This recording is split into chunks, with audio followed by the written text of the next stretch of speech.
One thing after another. Thank you, Lindsay. 7:15 is the time.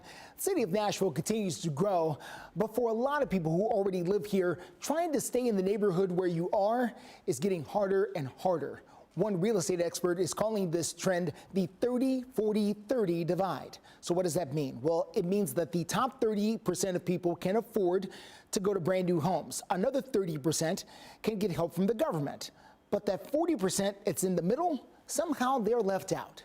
Fox 17 News' Chris Knowles takes a closer look at what they're calling the missing middle and why they say they got to do something to try to keep those folks from being left behind. This all comes down to a simple question. Who is Nashville being built for right now? Some experts say longtime working class residents are being priced out, while others say market forces and high construction costs are driving what gets built. With all of the new growth, there is a growing concern about affordability, especially for what's called the missing middle. Those are working class families that make too much to qualify for help, but not enough to afford new housing. This includes teachers, nurses, and first responders, the people who keep the city running but may struggle with rising housing costs. Real estate analyst Chris Remke says Nashville's current housing strategy isn't fully reaching that group.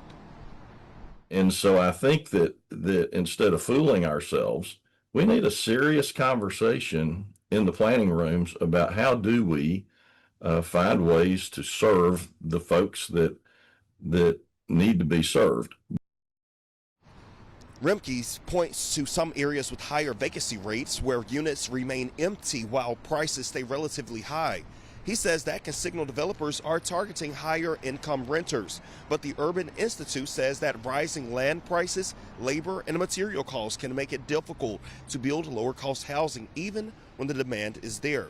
Nashville Mayor Freddie O'Connell also addressed affordable housing in his State of Metro address last week, saying the city has made or preserved more affordable housing than any year in Nashville's history under its unified housing strategy.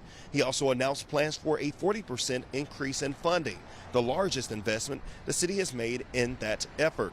So while the city says it's making historic investments, some experts argue there's still more work to be done to fill that gap. I'm Chris Knowles reporting, Fox 17 News, your Code Red station.